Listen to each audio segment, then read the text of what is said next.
Hey folks, my name is erikbrush and I am an artist, an author, and a conservationist. I'm currently involved in a lot of different projects and programs, and I'm a proud supporter of organizations like Sharkman's World to protect sharks and Sea Shepherd Conservation Society. And I am speaking to you today a little bit about sharks and shark conservation because I think that it's something that really needs to come out. It's important, I think, that a lot of you realize the impact of sharks that they have both on our environment and overall. I mean, there's a huge impact.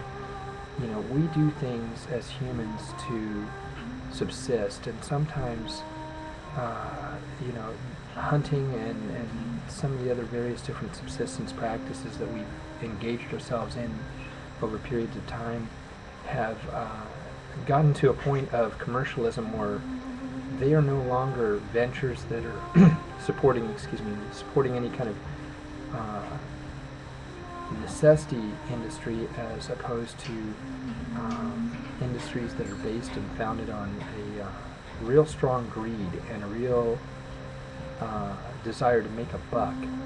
And what you're seeing is a lot of longlining that's going on out there in the world today. And what longlining is companies, fishing companies and commercial industries take a long line. It can be 30 miles long, it's a small one actually, 60, 80, 100 miles of rope, and affixed to this are shorter lines with hooks, baited hooks on them.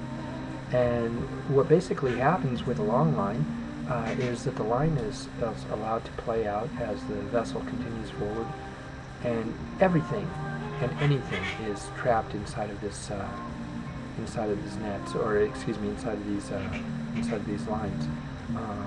There are so many animals that either swim into and get entangled in, or take the bait. Many of them are not the animals that the fishermen are targeting or that the industry is necessarily targeting. And so what happens in those particular situations is that those animals die. Most of these animals will die on the long lines. There's very few live animals pulled up on long lines. But what these people do is they basically take the creatures that they want, whatever that may be that they're targeting, and the other stuff is basically thrown aside, tossed back in as bycatch. It's what they consider kind of an acceptable loss, if you will. What kind of animals are caught on these long lines? Well, sea turtles, sharks, you know, dolphins, porpoises. These lines catch marlins, they catch tuna, they catch jacks, they catch moray eels, they catch all varieties of different fish. All sorts of things get caught on these long lines. Pretty much anything that has an interest in what the bait may be can very easily wind up on this line. And many of the species that are getting caught on long lines are species that are either threatened, endangered, or protected. Longliners do this in an effort to maximize the efficiency of what they're doing for profit.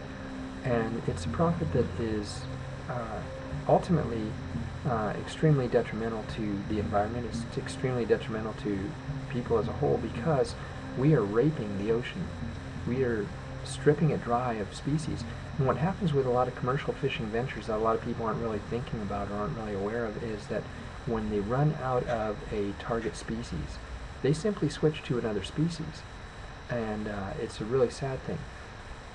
But most important of all, and the reason why I really hit home, I am huge on, you know, conservation of cetaceans, because they're very important. Cetaceans are dolphins, porpoises, and whales.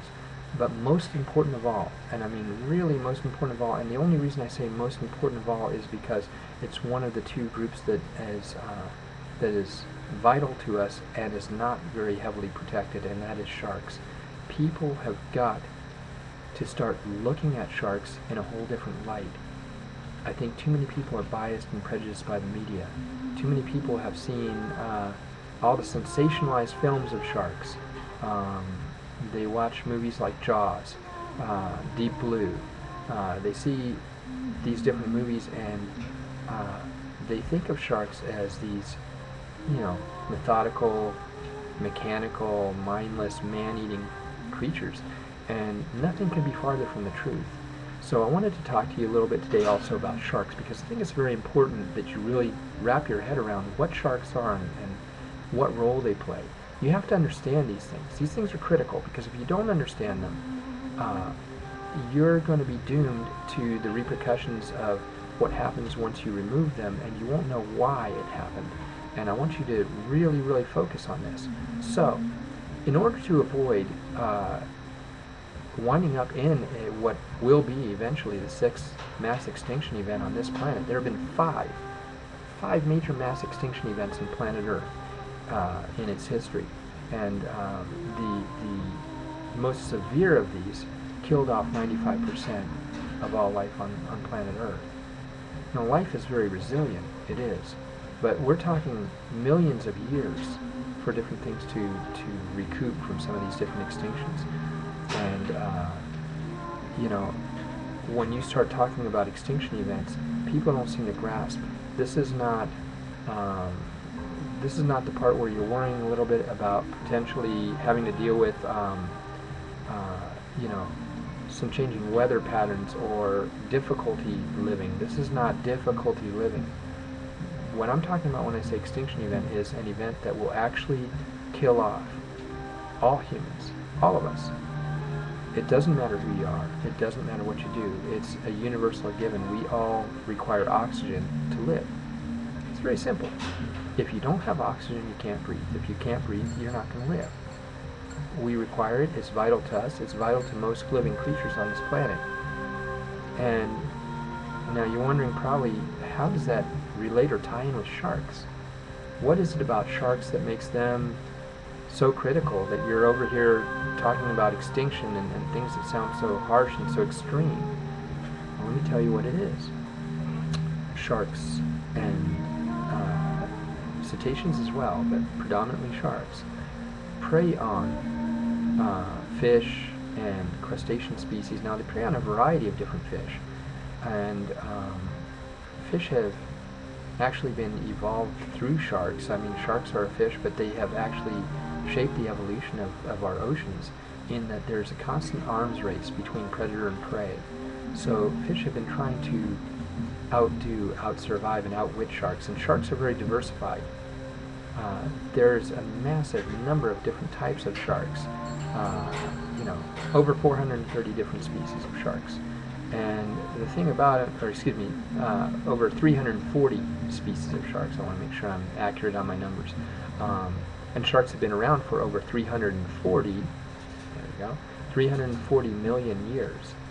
Now, I don't know if you can think about that in any kind of practical application or practical context or comparative context, but to put it into perspective for you, mankind in our modern form has been around on the planet maybe